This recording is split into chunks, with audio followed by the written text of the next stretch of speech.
Hello and welcome, kids and cadets, to the FSF Podcast. As a reminder, this is the show that's made by nerds for nerds. So, welcome to the Nerd Layer. Our guest today is an actress that I had the pleasure of meeting this past September at the Monroe Comic-Con in Monroe, Michigan. Now, this Michigan native you've seen on Disney Plus in the MCU during the run of Falcon and the Winter Soldier as Gigi. You've seen her on Netflix in the show Ozark as Sheriff Reddick and a few other characters. And there's a whole list of other places where she has been, as a guest appearance there. So I am very excited to welcome someone from the Mitten State, and we have Dani Deette here today. Dani, welcome to the FSF Podcast. Thank you so much. Happy to be here. Yeah, I'm excited to have you. When I met you at the Comic-Con, I was just like, she's really cool. I got to get her on the show. So yeah. You're really cool, and I got you on the show, so I'm excited. Well, hey, some days, I try, There you go, right? Best, that's the thing. Our best days, sometimes we hit the level of cool. Sometimes we're just like, yeah, I woke up. So yeah, exactly. And you met me on a good day. I was happy. I was apparently oozing the cool, so I will take it. There you go. All right. So, Dani, we were talking pre-show. You have an interesting last name. I have an interesting last name. So, I was hoping that you would regale our listeners there with a little bit of the background of how to pronounce your name and how we get to that pronunciation. Okay. So, little fun fact about my name is that it's French. And this name that you guys see as my surname for my acting is actually legally my middle name. It's a name that I always loved and actually almost legally changed my first name to when I was in 5th grade, and my mom considered it. But nice. there's a proper French pronunciation, and then there's the pronunciation that my family's been saying since I was born, and we're very American. So I don't think we're saying it right, but I go by Dani Deette.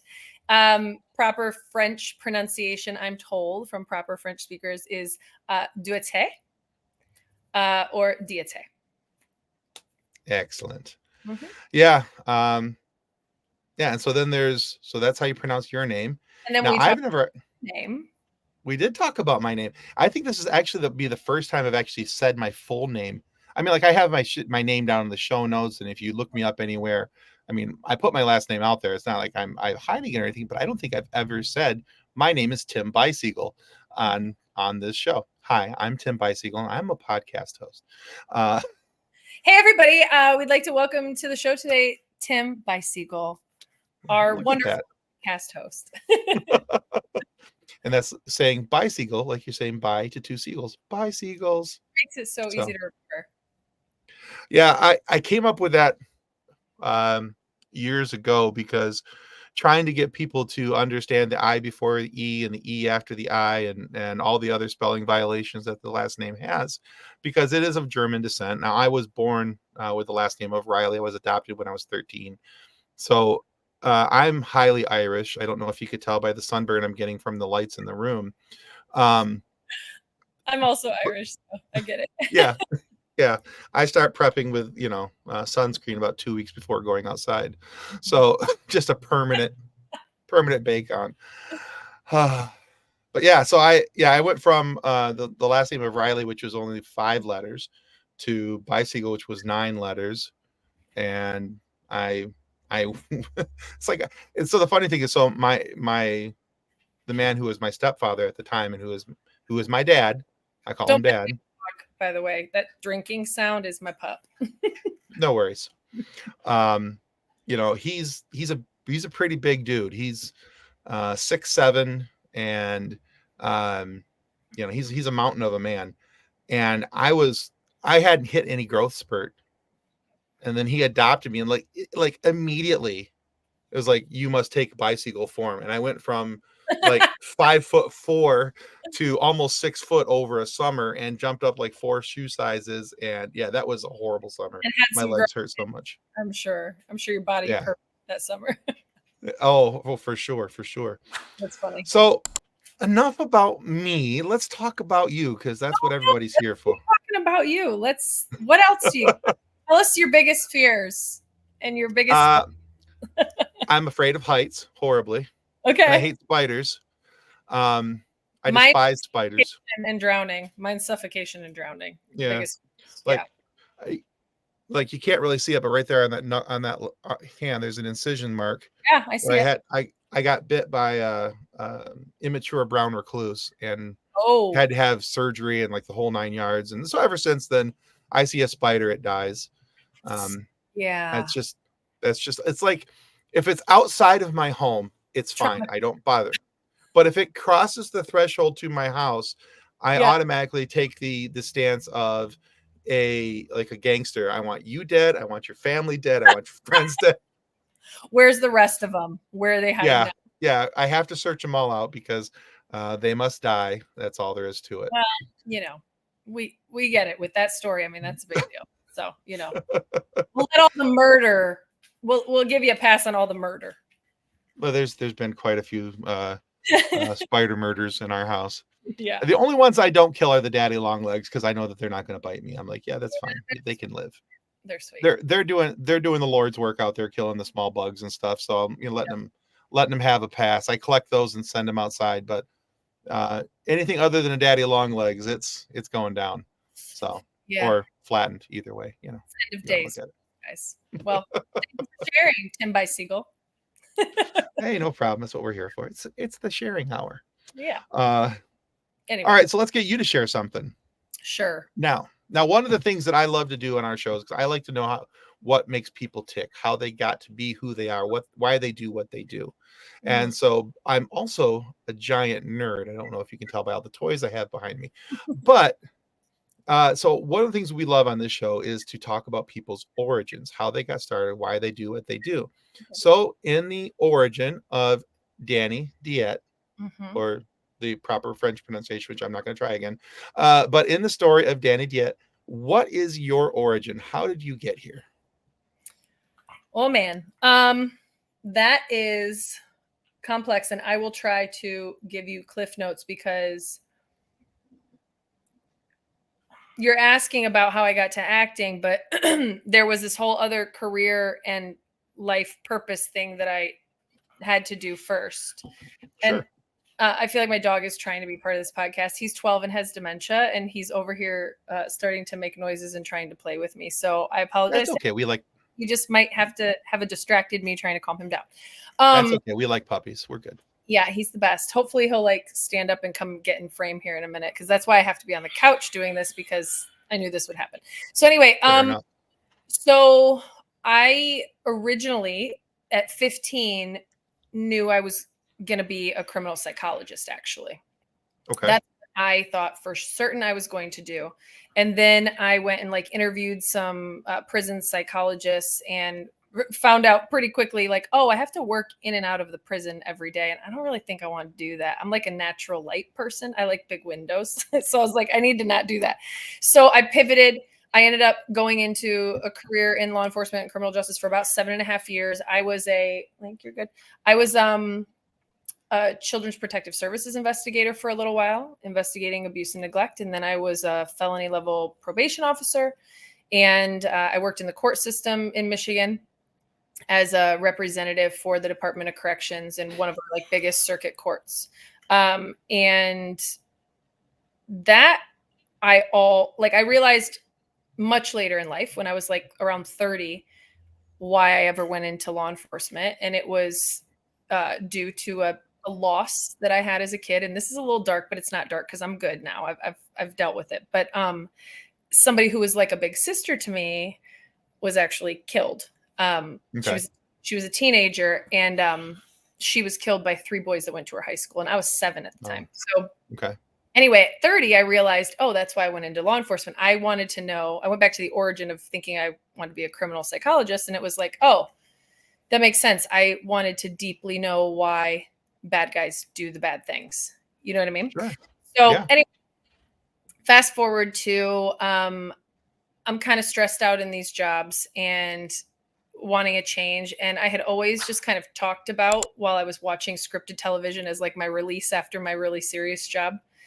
You know how people say about their jobs, like, well, it's not like it's life and death here. Like, why do we treat our job like it's life and death? Well, I mean, mine actually was, right? So like, Yeah, absolutely. if I made a mistake, kids could get hurt. If I made a mistake, other people could get hurt. So I would come home and I would watch scripted television, and I would always just like randomly say, I feel like I could do that. I feel like I'd be good at that. I don't know why. I just had this like intuitive feeling. Now I know, for me, it's God. I know that was God putting that on me. And, it was probably the Holy Spirit talking to me. So anyway, when I got to the point where I was like, I don't want to do this job anymore for the rest of my life until retirement, like it's just not fulfilling me in all the ways I want something to fulfill me. There were parts of it certainly that did fulfill me. I just made a total pivot and I moved to Atlanta. I quit my 9-to-5 steady job. I had found out that there was a market in Atlanta that was like a smaller secondary market to LA and New York. And my logic was, well, I'm like an investigator by trade, right? And so I was like, well, what is my easiest foot in the door kind of thing, right? I always was trying to figure that out in my investigations and in my work and all of that. And it was kind of like, well, deductive reasoning would tell me that I'll probably be better off if I'm a fish in like a little bit of a smaller pond. So I moved to Atlanta. Didn't know a single person in the business, by the way. And from there I just started, trying to meet people, going to some acting classes, doing some events, things like that. Eventually got an agent, and then year after year after year, you continue to try and up level. And now I'm working where I'm working. Excellent. Yeah. All right. I like that. That was the shortest I could say that. There's a lot. Well, life stories are usually hard to keep under 5 minutes, especially if there's some fun details in there. Now I knew that you had a career pivot in there someplace. Yeah. And I had seen that I think it was in one of your bios somewhere, that there had been a whole career in law enforcement, and then the pivoting to acting, which is a pretty big pivot. That's not just, hey, I was a dancer and I decided to be an actor too, or I was an actor and I wanted to be a singer. And those are growing up though. I was always a singer growing up. I performed. Oh, really? Since I was 5. Yeah. Oh, interesting. Okay. Mm-hmm. We'll have you hit a few bars later. No, I'm just kidding. Yeah. What do you want? Little Mermaid? Because that's like too. I'm sure you would rock it. I have no doubt. For sure. All right. So in our introduction, we talked about how you played the role of Gigi in the MCU for the Falcon and the Winter Soldier, which was, I'm sure, for me, I loved that show. I thought they did such a good job with it. So very well written. And I loved watching Sam's transition to becoming Captain America. But I'm curious, though, because the MCU and Marvel is such a massive IP. Yeah. And to be part of that is big. So what has it meant to you personally or professionally or both to be part of the MCU? So I guess the best way to encapsulate kind of what it meant to me was, there were some things that happened during that, multiple things that happened during that actually, where I was just like, is this my life? I was having those surreal moments where I'm like, is this really my life now? Like, is this happening? Is this a dream? Because, some of that involved like the fact that we shot over in Czech Republic in Prague. So we did go to Prague twice for the filming of that. And that was my first time ever going to that part of the world. And cool. It was during COVID because we were shooting in 2020. So like that was also happening where we were literally in Prague when COVID hit. They started shutting down the European borders. And all of a sudden, I mean, we had just gotten there. We were there like less than a week, I think even. And we were supposed to be there for like almost a month. And then I got a call at like 10:30 at night. And I had just like fully unpacked myself into this hotel room, right? Like I had like castmates who went full on grocery shopping they were like getting all their stuff for the next few weeks.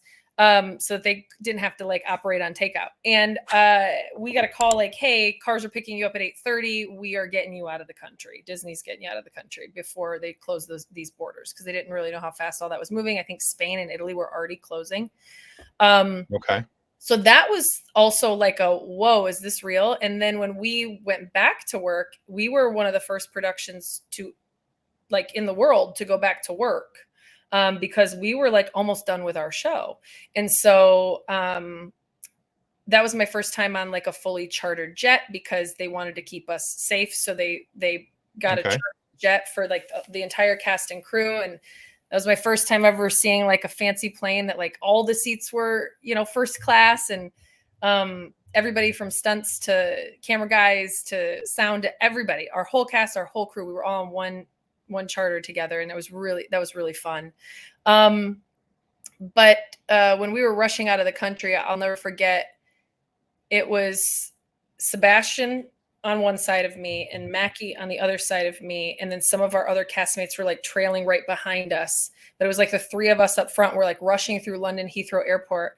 And I don't know why Seb had his new Winter Soldier costume, but he had it like in a garment bag. And we got off the plane, and I remember him being like, oh crap, I forgot my suit or something. And he ran back in and got his garment bag. And I'm like, what is that? And he's like, it's my new outfit. And I was like, what? You almost left that on the plane? And so we're like rushing, like we've got on masks, right? And so there was this moment that dawned on me while we're like all like rushing, like trying to get to wherever we're going, where I was like, no one knows. Like, I'm certain there's somebody here who would care that this is Sebastian and this is Mackie, and this is also his next unrevealed Winter Soldier outfit in this bag.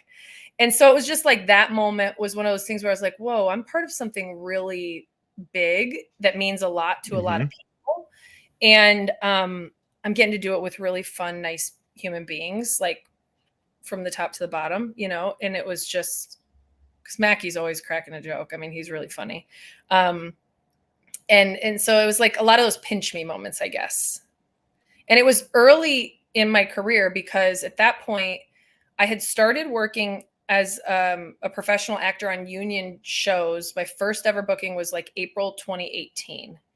And I started filming Falcon Winter Soldier in December 2019. And I was coming off of recurring on The Sinner, like 7 out of 8 episodes. And then I went right into the Falcon Winter Soldier 6 out of 6 episodes. So that moment in time, end of 2019, which was only like 18 months after I started really working, where I had to quit my side jobs. And I was like, oh, I literally can't have another job because I'm filming. All of that was happening at once. And, you know, we started December 2019, but then like, you know, we were in Prague in March, obviously 2020. That's when because we did some stuff in Atlanta too. So it was like, it was all very fast as well, you know, for me to go from like, oh, I've never been on a union show to 18 months later. Well, I guess it'd be like more like 21 months later at that point, but 18 months later, I started the show. 21 months later, I'm literally having this moment in London Heathrow Airport where it's dawning on me in the middle of chaos, like, oh my God, this is what? Right. So okay. I guess that's the best way to describe. I love it. How that affected me. And you're right. People would have lost their mind if they would have known that he was carrying the Winter Soldier's outfit. I'm certain somebody there would have cared. Oh, for sure. For sure. There's always a Marvel fan somewhere in a stone's throw, right? Like I feel like they're everywhere. Yeah, it doesn't take long to find them. That's for sure. Right. Exactly. All right. Well, cool. So in addition to Falcon and the Winter Soldier, that's not the only superhero show you're on. You also did an episode of Black Lightning for the CW for DC. Now, I'm curious because you've worked in Marvel, you've worked and did something in DC. Do you have a personal leaning towards one of the fandoms? Like, and if so, who's your super? That's really hard, and I'm going to tell you why. Because I have I have like my own personal connection to Wonder Woman. Okay. Because, well, quite frankly, my mom and Linda Carter looked like sisters back in the 70s. And actually, Oh wow. Okay. when I hit a certain age, I started being told, like when I was still working in law enforcement, by these like men more like my mom's age, being like, "Gosh, you look like Linda Carter," because I used to have this really long dark hair too. Mhm. And so then I said to her, like, I keep getting compared to, this Wonder Woman lady from the 70s. And my mom said, "Oh yeah, honey, well, you're a clone of me." And it literally was nonstop because my mom was being compared at the time at the height of Linda's career as that. So we've always joked that Linda Carter is like my unrelated aunt, because when you put all three of our photos together at certain times in our life, like all of our features are very, very similar. So it's like a running inside thing with our family. And I just love Wonder Woman. I love what she stands for.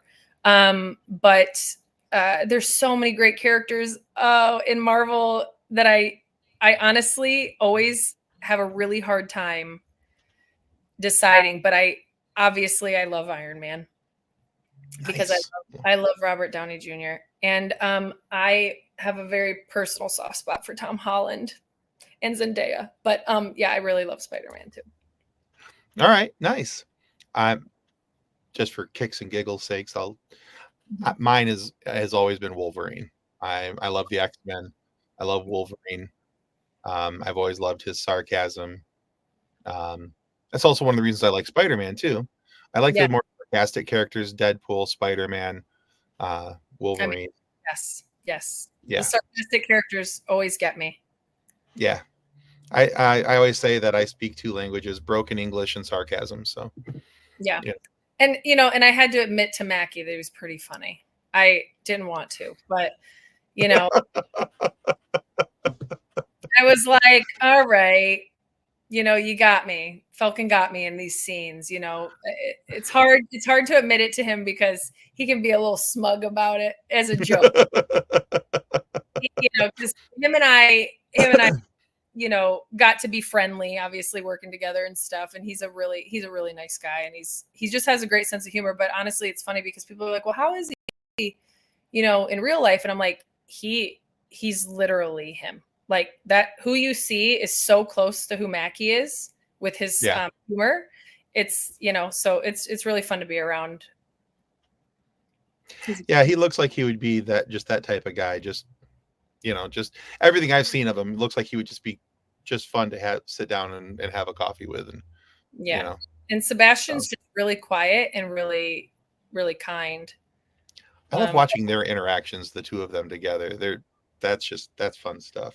Yeah. Well, and because I kind of knew that, Winter Soldier in general is like a little bit more like standoffish, judgmental people, and Sebastian is really quiet by nature. At some point I even said to Mackie, I was like, I don't think Sebastian likes me.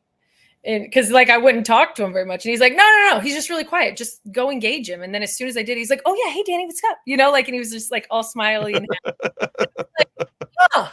I was like, Mackie was okay, he was being serious, but he was like, no, he's just really quiet. He likes you. Love it. Yeah. All right. So let's switch gears just a little bit here. Now Okay. we're both Michigan natives. Yes. You grew up, I believe, in the Battle Creek area, if I'm Yes. not mistaken. I was born in Lansing and grew up over on the west side of the state, over between Muskegon and Grand Rapids area. Oh, okay. So I live in a little town called Newaygo, which it's kind of a pin drop on the map, but right on M37. It's a great little town. Oh, no way So go. What else is it yeah, near? Muskegon River. We're like right on the Muskegon River, runs right through the center of town. So Because I always have to take M37 up from Battle Creek to the Grand Rapids Airport and go through Hastings and that whole. we're north of that. So Okay. yeah, we're north of all that fun. Yeah. But yeah. So I always again, this goes back to me being just incredibly curious about what makes people tick. Going back to your life growing up in Michigan, how do you think that growing up in Michigan affected your career path, not only into criminal justice, but also into acting? Yeah. Okay. So that's an interesting question I've never been asked. And I love that question because I do think that growing up in Michigan has impacted the way that I move within this industry. Hmm. There's actually a lot of people in the industry from Michigan, and I meet more and more of them all the time, and it makes my heart really happy. Paul Walter Hauser is one of them. I'm not sure if you're familiar with Paul, but he was just in the new 101 Dalmatians movie with Emma Okay. Stone. He was in Blackbird with Taron Egerton, Oh, okay. Okay. playing serial killer and stuff. But he's just like the nicest guy ever. He's from Saginaw, but he's one of the bigger ones on the map besides like James Caan, who went to Michigan State, my alma mater, and Hmm. all those guys. But I think that growing up in the Midwest and being also like a Northerner in general, there's a directness to us, especially because I went to a Southern market. It's just very different, you know. So Sure. I had to very much get accustomed to that. That there's a slower pace, and I feel like my northernness and my Midwestern frankness has allowed me to like just move very directly in this business, and sometimes in a business that, especially in the Southeast, where like I was the minority in that sense, people were a lot more careful. But I think that I'm more in line with like New York and LA and the way that they move. But I think that I went after things maybe not in the way that I was supposed to, in terms of like I would meet a casting director and I would just walk right up to him and introduce myself, like things like that. That I do think that my Michigan roots instilled in me to just be kind and be myself and be direct with people and tell the Hmm. truth. And you know what I mean? Like I feel like I got that from my Midwestern family and my Midwestern roots. So I think it's helped in my relationship building. Okay. That's a great answer. Um, I find that many of the people around our area, people that Mhm. because I actually have family down in the Battle Creek area as well. Mhm. And I find that, we're pretty frank, open, people. This is what it is. Here's how it is. And that's not being rude. There's a difference there between, being frank and being rude.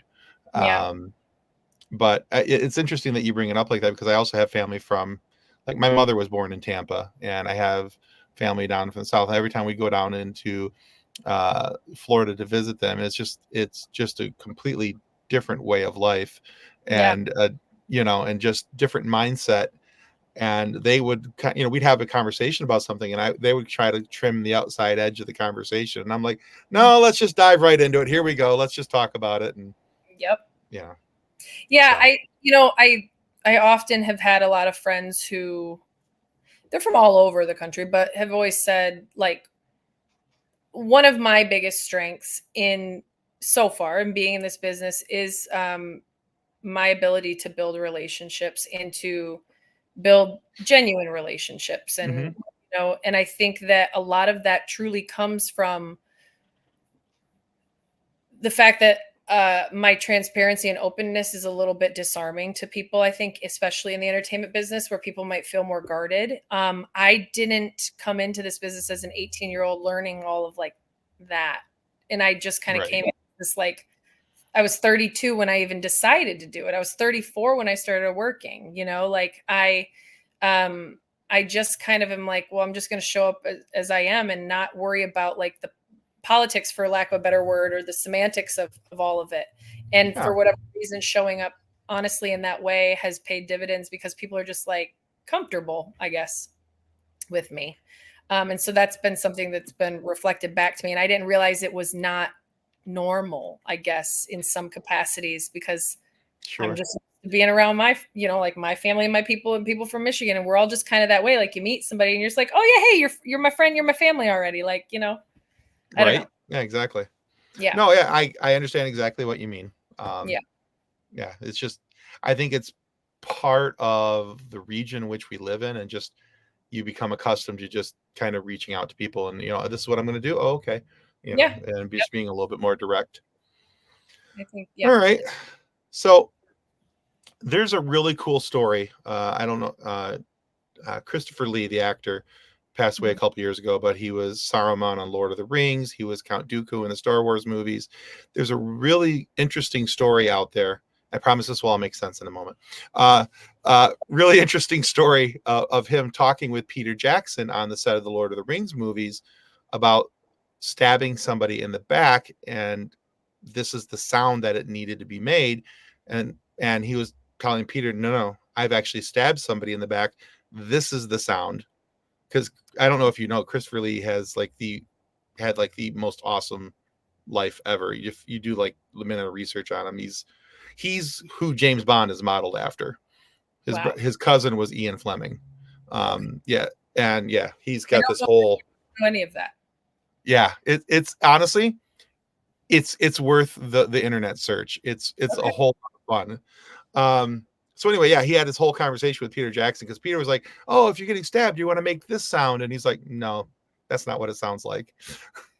Because in World War II, he stabbed somebody in the back. So, so I told you that so I could ask you this: with your background in criminal justice, have you ever had a moment on a set where somebody's like, "Oh, well, going to do this with a gun, or we're going to do that with a gun, or this is how the police would handle this situation, or something," and you pulled the Christopher Lee card out, and you're like, "Actually, that's not how that would happen." So many times. It's not a one-time thing. In fact, there's literally footage of me out there doing something that a cop would never do. And God bless them. Writers got to write for TV and write for the moment that they're trying to create. And sure. So I get all of that. Like, it can't all be realistic because then the story can't move forward. So like, I'm not upset about it, but there's a moment, writers of this show, don't kill me if you ever see this, where I'm in The Sinner, and there's a scene with Matt Bomer and Parisa Fitzhenley, two lovely humans, but Matt there's like a restraining order because Matt is like, suspected of being this serial killer or whatever. And okay. Parisa plays his wife, but he goes to the house late at night because he wants to see her and he's beg her back and all, whatever. And I get there because I'm staking out the house to protect her. Okay. That's why I'm even there at that moment. And then I walk behind him in the lawn and I'm like, you got to get away from the door. You got to be out on the road, whatever. And I finally get him to the road, and then she comes out and she's having a soft moment and she wants to come up to him. And I'm like, no, you can't. And she's like, let me. And I let her push past me. And then I let them have this moment face to face at the road. And I'm like 10, 15 feet over there. And I'm like, and the whole time I was like, guys, this would never happen. I'm like, because if he's suspected of murder and there's a PPO and she gets hurt on my watch, I'm done, And so like stuff like that, I've certainly been like, I was still newer at that time too. So I was like, I got to say something. But usually they also have like law enforcement consultants on set. And like, even the consultants will be like, yeah, no, we know, but like, just do the thing. And also like, I have a brother that's a police sergeant. And every time I play a cop, which I literally just played one a couple weeks ago, but when I'm being finicky about my wardrobe particularly, I always say to the wardrobe people, I'm like, I'm really sorry, but like, I will get yelled at later. And even when I think I've got it all right, my brother's like, why was your radio cord like that? And I'm like, I don't know, dude. I don't know. I thought I got it all. I was so impressed this one time I did this movie called Last Seen Alive with Gerard Butler, and I was playing a sergeant. And the ongoing joke is like, I sent in my family chat, like, I just wanted to, I want the record to reflect that I made sergeant before Darren did. Because he was up for sergeant, but he hadn't been like pinned. Okay. So the ongoing joke is I made sergeant before him. But nice. that was the outfit that I was like, I got everything. My pins are right. My stripes are right. My everything. And that was the one where he's like, what was your cord doing behind your back, dangling like this way or whatever? And I was like, I couldn't see that. So there's always something. Awesome. I worry about asking questions like that because there's a high risk reward there for that style of question. Yeah. Because there's always the chance that you'd be like, no. They're like, okay, we're just going to cut that from the interview and move along. Yeah. Anticlimactic with law enforcement stuff. Oh Lord. Yeah. And and I get a lot of people who obviously hit me up because I'm also an audition coach on the side. Like, you know, when I have time to do that and stuff, I love doing that. I love pouring into other people, especially when it's stuff like procedural roles where they're like, but would this happen? Or how would I respond to that? Like, I usually know the answer. Or at least know the answer from my perspective. Right. So, Okay. Yeah. It's nice to be able to help like actors with that particular element of things or that particular type of role. Understood. All right. The final question I'm going to ask you. Oh, we're at final question. We call it our silly question. Okay. Well, actually, it's our next to last question. There's one Okay. more question after this, but this is what we call our silly question. And we asked this because Kathleen, my co-host, has a 5-year-old daughter. And one day they were out and about, and somebody asked her daughter this question, but not her. And we thought, well, that's kind of rude. You know, how did we get old enough that you didn't get asked this question anymore? Okay. So we wanted to put an end to that. So, Great. Dani Deette, what's your favorite dinosaur? Oh, I feel like I saw a clip of something about this, and I was like, "That's a great question," but I know you did it every interview. I do have a favorite dinosaur. It is the oh my god, I've never forgotten the name. Hold on, give me a second. It's the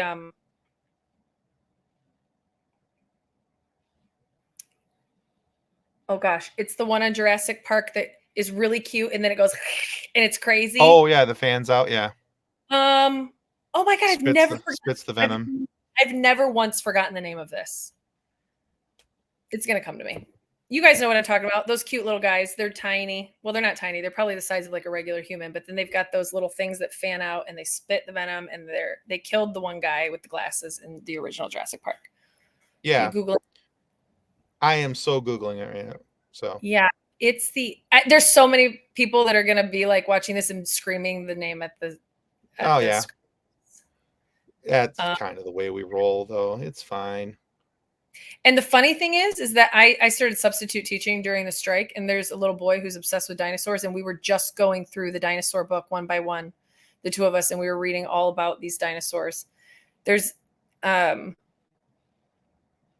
actually one that's a water dinosaur called the Massasaurus, and it is 3 times, fun fact, it is 3 times the weight of a T-Rex and twice the length, and it's scary as heck. So these little fellas are called the Dilophosaurus. Is that what it's called? That is not what I thought it was. Dilophosaurus, maybe. I'm sure there's somebody out there who's also going to be equally not thrilled with my lack of pronunciation. There's another one, though. There's another name to ones that look like that, because I know that there are some dinosaurs that look similar, but did you Google what was the cute dinosaur in Jurassic Park? No, I Googled Jurassic Park venom spitter. Amazing. And yeah, that's the action figure Dilophosaurus Jurassic Park. That's the that is not the name, but okay. I mean, that's not the name I had in my brain. I had the wrong name then. Not Tricia. Well, if you remember what the other one is, you'll have to let me know, and we'll see what that one looks like. I will. But you know what? The Bronchiosaurus is also just like so cute. It looks like the nicest dinosaur ever. Right? He's your best friend. Yeah, he's just there to have a good time. Yeah, he's there to have a good time. So anyway. All right, we'll go with it. Really deep, and I'm still not over it. I'm still. All right, Dani, thank you so much for being on the FSF podcast today. Where can our listeners and followers go to find out more about you and anything you have upcoming? Oh, okay. Well, I guess the best place is IMDb. Always, you can always check me out on IMDb, and you guys have the spelling of my name. That lists all my upcoming stuff, and then also my social media. I really only exist on Instagram, and it's Dani_Deette. And yeah, and I do have a few things coming out. So, well, I don't know when, but I just got done. I just filmed 3 television shows and a movie. I just did those since July. Okay.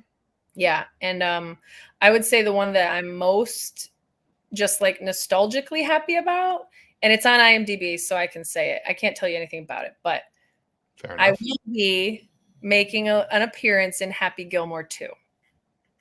Very cool. Yeah, I'm very excited about that. Nice. That was a good experience. I will look forward to seeing you on that. That's Yeah. awesome. Yeah. And then there is a new show that is been created by the same creator as Outer Banks, and it's called The Runarounds. And I will be peppered throughout that. It'll be on Amazon probably this coming June, July. It's gonna be a great show. And I'm in Matlock. Right. I just did Matlock with Kathy Bates. I'm in a couple episodes of that. Yeah, so I'm excited about that too. Excellent. Well, we will put those links down in the show notes down below so people can follow you, find out what's going on, and check you out on IMDb. We can put a link directly to your page right on there for them to be able to click on. So. Oh, I just thought of something because you have a lot of sci-fi fans, obviously, that follow you. So you may have a lot of people that are familiar with Dark Matter, which came out on Apple TV by Blake Crouch, New York Times bestseller. But they were renewed for season 2. And it's sounding like I may be heading back to Chicago in the next few months to do season 2. Very cool. Yeah. So I'm very excited. As well, you should be. That's awesome. Yeah. All right. Well, cool. Well, that gives us something else to look forward to. So, guys, make sure that you follow Dani on her Instagram page. You can find it there. There'll be the link down below for that. And then also check her out on IMDb. Now, as we are talking about the importance of following somebody, here's a great time for you to remember to subscribe to the FSF podcast if you haven't already. We'll be handy dandy and put a little link right on the screen right about now. Yeah. Go ahead and click that button because by doing that, you help us ensure that not only do we get to have your subscription, but that helps us to attract other guests like the amazing Dani Deette here today to come and have these fun chats with us and tell us these great stories. So please subscribe. It helps us more than we'll ever really be able to tell you. And we want you to go check out Dani's work as well. Follow her on Instagram. Anyway, so exactly. Follow her. So, all right, guys. My dog. Thanks. Oh, well, that's enough reason right there. That's the winner. We should have led with that. Yeah, it's what all my stories are about, dogs. Fair enough. I get it. All right, guys. Thank you for tuning in today. And Dani, thank you for being on the FSF podcast. Goodbye. Thank you, guys. Copyright 2024 FSF Podcast. Reference to any specific product or entity mentioned on this podcast does not constitute an endorsement or recommendation by FSF Podcast. The views expressed by guests are their own, and their appearance on the program does not imply an endorsement of them or any entity they represent. If you have any questions about this disclaimer, please contact us via email at info@fsfpodcast.com.